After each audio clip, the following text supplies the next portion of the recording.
6 perbedaan Yesus manusia dengan manusia biasa.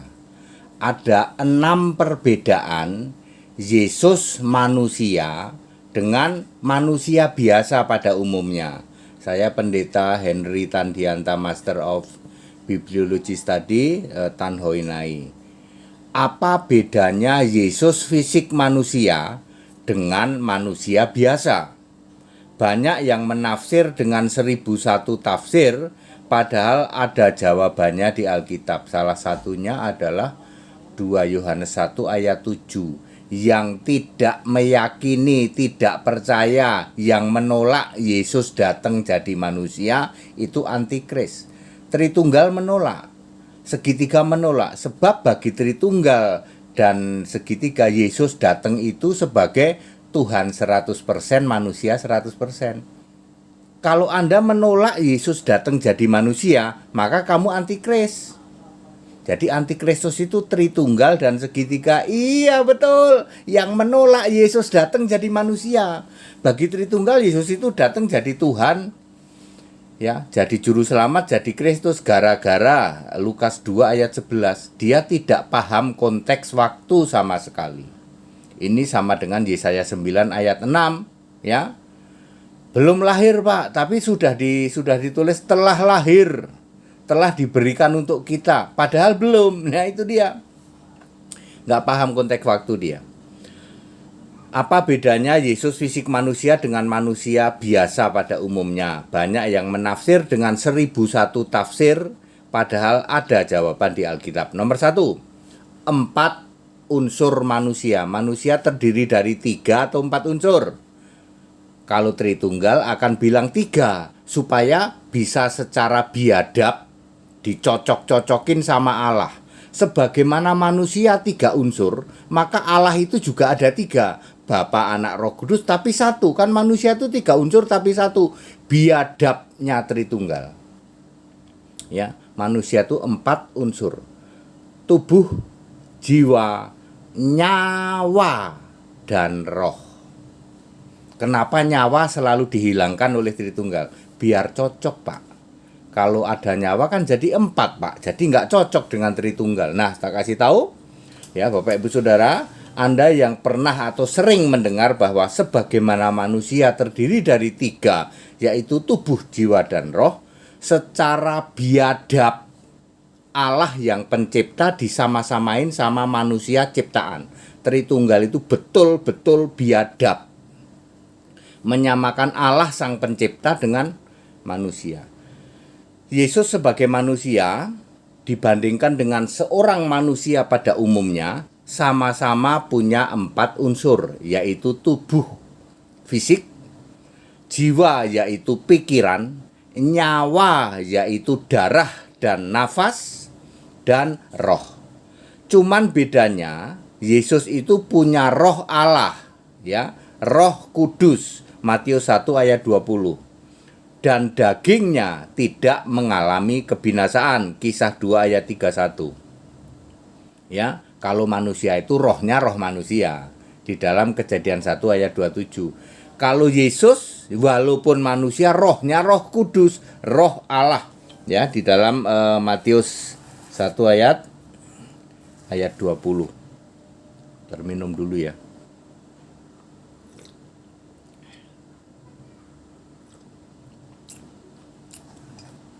Bentuk fisiknya sama dengan manusia biasa, punya hidung, punya mata, punya kaki, punya tangan, punya mulut, punya rambut.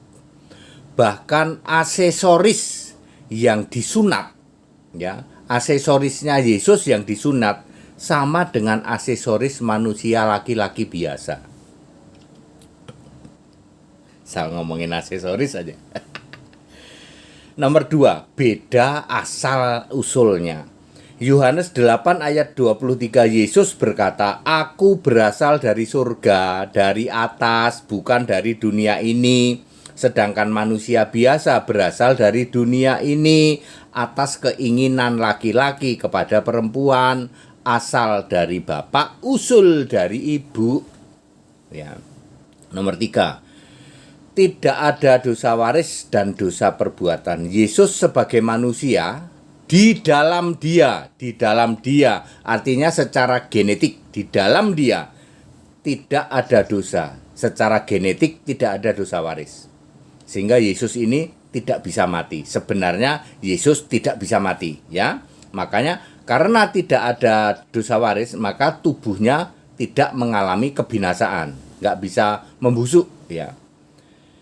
Yesus sebagai manusia di dalam dia tidak ada dosa. 1 Yohanes 3 ayat 5. Artinya Yesus sama sekali tidak mewarisi dosa yang diwariskan dari Adam. Yesus juga sama sekali tidak berbuat dosa. Ibrani 4 ayat 15. Kalau manusia biasa, biangnya, ini yang ngomong ini biangnya berbuat dosa nih. Ngaku, kalau HTD itu nggak usah ditutup-tutupin, ya. Tapi dosanya nggak gitu-gitu amat, nggak kayak PDT pendusta-pendusta di luar sana. Kalau pendusta di luar sana kan perampok, mungutin persepuluhan toh, ya, nipu jemaat, ya toh, bikin halusinasi, ya. Ya, Ibrani 4 ayat 15, ya. Jadi Yesus tidak melakukan dosa perbuatan. Yohanes 8 ayat 46, bahkan Yesus pun menantang, siapa bisa membuktikan aku Yesus berbuat dosa? Nomor 4, tidak ada nafsu seks, tidak beranak cucu. Yesus sama sekali tidak terkena perintah di Kejadian 1 ayat 28, yaitu perintah beranak cucu. Sebab roh yang ada pada fisik Yesus adalah Roh Kudus, Roh Allah. Sehingga meskipun Yesus berjenis kelamin laki-laki, tetapi Yesus tidak punya nafsu seks. Otomatis Yesus 100% tidak menikah dan tidak punya anak. Yesus Justus misalnya di dalam Kolose 4 ayat 11 adalah teman sekerja Paulus, usianya sepantaran dengan Paulus. Yesus Justus sama sekali bukan anak Yesus. Apalagi ada narasi Yesus juga melakukan poligami, ya. Oleh siapa ya? Oleh ndul-ndul itu, para mukalaf itu, ya. Poligami adalah salah satu Taurat. Makanya poligami itu ada aturan Tauratnya. Kalau kamu punya istri satu, yang satu itu istri resmi yang kamu cintai, sementara yang satu lagi tidak kamu cintai, bagi warisannya beda. Contohnya Abraham itu. Abraham kan punya istri Sarah, lalu punya istri Babu itu si Hagar, lalu punya istri Keturah juga toh. Tapi dikatakan di situ dalam pembagian waris diutamakan kepada Ishak, sedangkan dari anak-anak dari istri-istri gundik-gundiknya disebut pemberian. Ada aturannya, Pak. Betul. Jadi aturan-aturan poligami itu termasuk aturan-aturan Taurat sudah batal, Pak. Sudah, makanya perjanjian baru tidak ada poligami. Tapi para mukalaf ini kan seneng, ya, untuk membuat pembenaran, ya. Makanya mukalaf itu nggak mau balik lagi, soalnya ninggalin apemnya lebih dari satu. Semua mukalaf itu apemnya lebih dari satu. Bener nggak apa bener? Yang tak pikir enggak itu ternyata iya. Saya kan ketemu dengan banyak mukalaf. Saya pikir ini orang kayaknya jadi mukalaf beneran ini karena kata dia dapat hidayah dan lain sebagainya. Enggak taunya ujungnya apem juga, ya. Ya. Bahkan ketika saya mau datang ya, WA-WAan, beliau sudah almarhum sih. Istri berarti keberapa ya? Ketiga ya. Istri ketiga keberatan. Karena dia sudah lihat tayangan saya di YouTube, ya. Ada mukalaf sakit, ya. Saya mau datengin istri ketiganya. Saya berpikir dia cuma 2 kali karena yang satu cerai, yang satu dari kekristenan. Dia nggak mau, ya. Sementara suaminya mukalaf, ya, dia nggak mau kan ikut, ya. Berarti mukalaf ini kawin. Tak pikir cuma itu doang. Nggak taunya ada lagi satu. Ketika kami mau samperin istri ketiga, yang jangan dong Pak HTD katanya, nanti nggak jadi berita.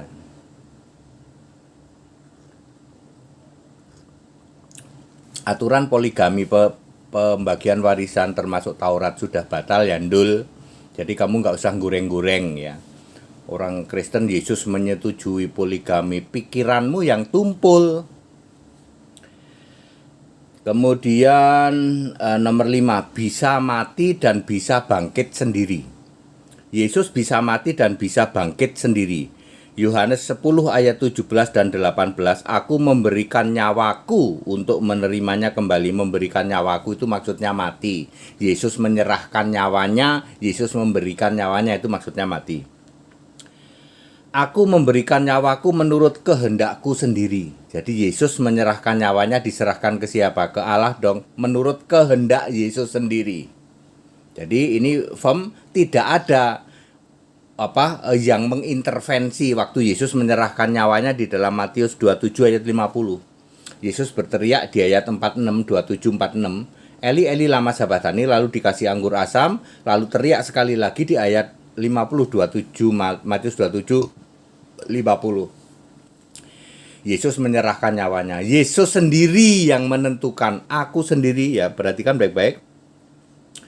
Aku menyerahkan nyawaku menurut kehendakku sendiri, dan aku berkuasa untuk memberikannya, nyawaku itu, dan berkuasa mengambilnya kembali. Jadi Yesus itu memberikan nyawanya atas kehendak sendiri, dan dia bisa bangkit sendiri. Allah Pak HTD, bagaimana dengan Kisah 2 ayat 32, Yesus dibangkitkan Allah. Lah iya kan, yang jadi Allah Yesus sendiri. Astagfirullah. Yesus dibangkitkan Allah, kan Allahnya Yesus sendiri. Iya ya Pak ya. Berarti Yesus memberikan nyawanya dan dia juga bisa bangkit sendiri. Itu sebabnya Yesus bisa mati hanya 3 hari 3 malam dan bisa bangkit sendiri. Kisah 2 ayat 32, Yesus manusia yang mati itu dibangkitkan Allah.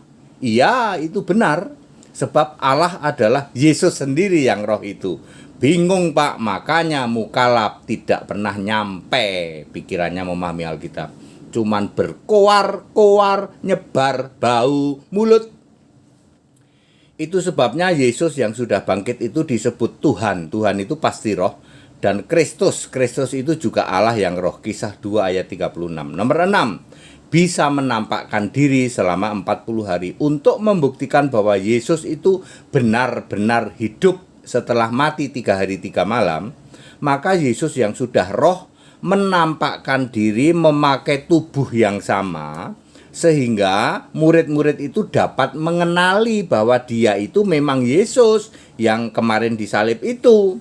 Komplit ada tanda bekas luka yang bisa dipegang dan bisa diraba di tangan dan lambungnya. Kisah 1 ayat 3, Yohanes 20 ayat 25 sampai 29. Salam Pendeta HTD. Jadi ada 6 perbedaan antara Yesus manusia dengan manusia biasa. Enggak usah dikarang-karang Pak. Ketika Yesus umur 1 sampai 12 berarti dia anak laki-laki. Di dalam Lukas 2 ayat 7, bagaimana Lukas 2 ayat 11 Pak? Tuhan juru selamat dan Kristus ya nanti pada saat umur 30 tahun. Itu sama dengan Yesaya 9 ayat 6, seorang putra telah diberikan untuk kita, namanya disebut penasihat ajaib Allah yang perkasa, Bapa yang kekal, Raja damai. Waktu di kitab Yesaya itu sudah lahir belum itu? Belum, tapi kok ditulis telah? Itu yang namanya sesuatu yang pasti di Alkitab bisa saja ditulis telah ya. Demikian pula Wahyu 20 ayat 16. Aku Yesus, aku telah mengutus malaikat-malaikatku. Coba saya cek ya, takutnya aku salah. Wahyu 22 ayat 16. Aku Yesus, aku telah mengutus malaikat-malaikatku. Padahal sampai hari ini Yesus masih terus mengutus malaikat. Tapi kok dibilang telah, artinya pasti, sesuatu yang pasti terus akan berlangsung. Ya. Sampai nanti kesudahannya. Itu ayat Alkitab begitu. Demikian pula Lukas 2 ayat 11. Sehingga Tritunggal dan Calvinis segitiga menolak. Dia menolak 2 Yohanes 1 ayat 7. Ya, yang menolak Yesus datang sebagai manusia. Dia tolak, dia meyakini yang datang itu bukan manusia tetapi manusia Allah, manusia 100%, Tuhan 100%, Allah 100%. Makanya Tritunggal dan itu disebut antikristus. Waktu datang aja ditolak, Demikian pula setelah naik ke surga dia juga menolak Yesus sudah Kristus. Makanya antikritusnya Tritunggal itu double. Ya, dia juga melanggar 2 Yohanes 1 ayat 7, dia juga melanggar 1 Yohanes 2 ayat 19, 20, 21, 22. Pak Tede minum apa sih? Minum apa ini? Kunyit asem, ya.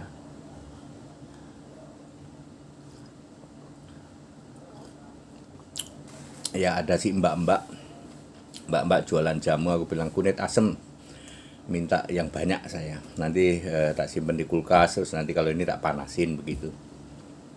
Kunyit asem saya senang, tapi kalau beras kencur nggak senang. Jadi very clear ya, ada 6 perbedaan antara Yesus yang manusia dengan manusia biasa. Nggak usah ditafsir ya Pak, terutama para mukalaf yang modalnya cuma nyebar bau mulut, ya, termasuk menafsir Yesus mengajarkan poligami. Lah iya, kan kamu poligami. Ayo ya, karena kamu poligami ya coba di ini. Aturan poligami di kitab Imamat itu juga ada ya, juga termasuk pemberian bagaimana Abraham membagi harta ya.